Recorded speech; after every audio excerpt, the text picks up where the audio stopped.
Hi, and welcome to another Yin in Motion movement snack. We're down on the ground for a short, nutritious bite of movement that you could use to start your day, take a little mid-morning break, or even to help you transition towards a more restful end of the day. So I have my left leg on the ground, and what I'm starting to do is internally rotate at my right hip, which is going to point my knee towards the ground and my foot towards the sky. And then externally rotating, which is going to point my knee towards the sky and my foot towards the ground. So knee, earth, foot, sky, and then knee, sky, foot, earth, right? Internally rotating at the hip, externally rotating. And in this side lying position, I'm on my left side moving my right leg. You can feel, especially if you put your hand right there, how you're spiraling in here right around that joint. We're going to do basically the same thing, just in a different relationship to gravity. So now your foot is on the earth as you move here, spiraling again, internally rotating your thigh, spiraling your thigh towards the ground in front of you, and then pulling your bum towards the earth behind you. So again, I like to hold parts of my body. You can see I'm actually holding my bum here. And I can feel my hip extend and internally rotate towards the ground. And then I'm feeling the back of my thigh and my bum activate a little as I pull towards the ground. Now, naturally, my spine is going to follow the motion of my hip a little, and I'm not trying to restrict that too much, but I'm also not like doing this. So the movement is slow. And I can feel everything that's working, that's spiraling around my hip joint. Great. So I'm going to take my right hand and tap it just behind my right foot here. And then I'm going to initiate that spiraling action, hip to spine, and reach across and bow a little bit to my left. Tap behind my right foot, reach across, bow to my left. Tap on my right, reach across, bow on my left. And I'll just wiggle a little bit so you can see this. I'm tapping behind my right foot and then bowing across to my left. Tapping on my right. So when I tap on my right, that kind of brings my bum towards the earth. And then as I spiral and rotate, that's going to lift my bum a little bit away from the earth. Now I'll show you from the front. I'm still doing the same thing. I'm just reaching across. And then the next time I reach across, I'm going to stay. So when I come down here, I'm going to take my two arms forward and I'm going to bring them parallel to one another. And now I'm in what I call the hunting tiger posture. So my right and left legs are both bent. I'm bent at the elbows. And now I'm shifting my weight side to side. And so again, if I just flow around, you can see both of my legs are bent. And I'm shifting my weight side to side, which is gently loading and unloading my shoulders. And then I'm going to start to just add a little flow into this. When I shift towards my right, I'm going to turn my right palm up and pull my right thumb towards the earth. When I shift to my left, I'm going to turn my left palm up and turn my left thumb towards the earth. And I'm going to move my eye gaze with the motion of my hands. So I'm actually also easing tension in my eyes that might come from, again, say, staring fixedly at one point for a long time. This is spiraling through from my hand all the way up to my shoulder. So lots of good things going on here.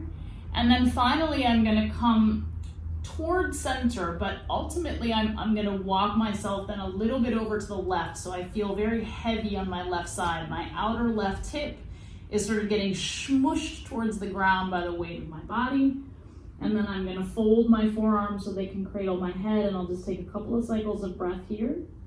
My back right leg is very heavy, and it's helping to keep me from getting too heavy in my front, right? I don't want a lot of weight in my elbows and forearms. You can see I can wiggle my arms around quite easily.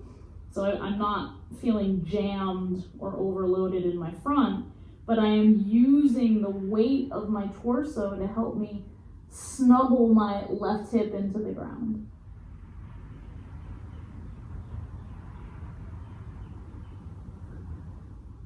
And a couple more breaths here.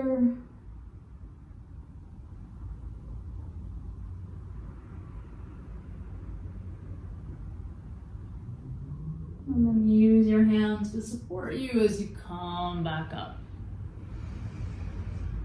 So we're gonna come around and do that same thing, that same sequence on the second side. So now I'm lying on my right side, my left leg is there for my free leg or my top leg. And you will probably find that you have different ranges of motion here. So again, I'm internally rotating, which is taking my knee towards the earth and my foot towards the sky. And then I'm externally rotating, which takes my knee towards the sky and my foot towards the earth. If I can externally rotate a little bit more here using just this muscular energy, I might even take my left knee a little bit off axis. So it won't be pointing straight towards the sky, it'll be a little on a diagonal. You can probably see here that the range of motion I have in internal rotation on my left is definitely not the same as what I have on my right. And in general, I am a much more comfortable external rotator than internal rotator, and that is why I very deliberately feed myself these nutritious movement snacks with internal rotation.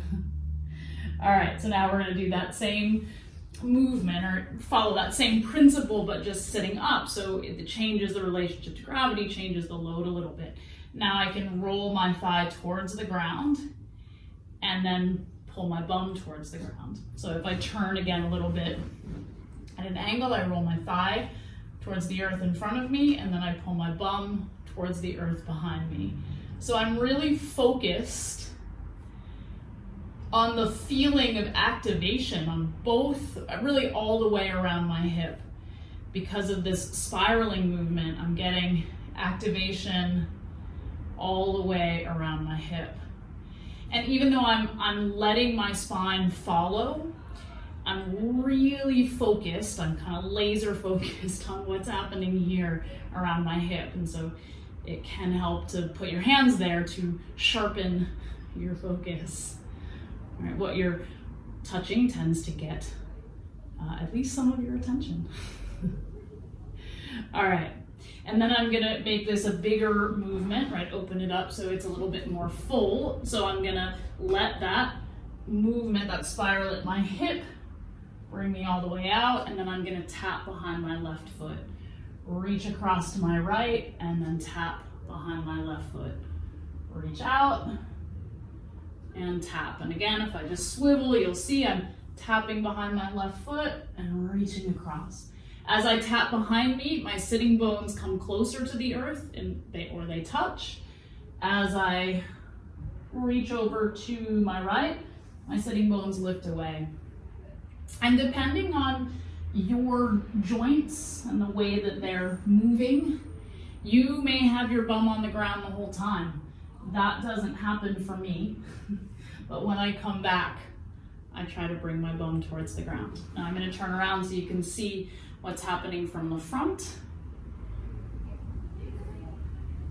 And then the next time I come forward, I'm going to stay forward, and I'll angle again so you can see this. I've got my elbows and forearms again on the ground in my hunting tiger. I am shifting my weight side to side, gently loading and unloading my shoulders, pressing my elbows and forearms into the ground, and then I'm gonna add on that spiral. So I'm attempting to bring my thumb to the ground when I turn my palms up. It may or may not happen. It doesn't matter if you touch the ground, but you do wanna pull in that direction. And then I'm turning my head, so I'm following the motion of my hands with my eyes. Really good for, moving your eyes is really good for easing tension in your head and neck. Okay, And then lastly, I'm going to find center so that I can knowledgeably take myself a little bit off center over to the right so I can get heavy, use the weight of my torso to really smush my outer right hip into the ground, and then I can cradle my head with my hands. A little variation that I didn't go through on the first side, but if you wanted to snuggle your left arm underneath you, so when you're smushing your right hip, you take your opposite arm under, in that case my left, so if I were on my left side, it'd be my right arm under. But here you might add on stretch along your outer upper arm or across your upper back, and some people find adding this other spiral, the spine rotation and arm reach, even helps them to kind of feel a little bit more sensation around their hips. So if you were that person, you might enjoy this. Another couple of breaths.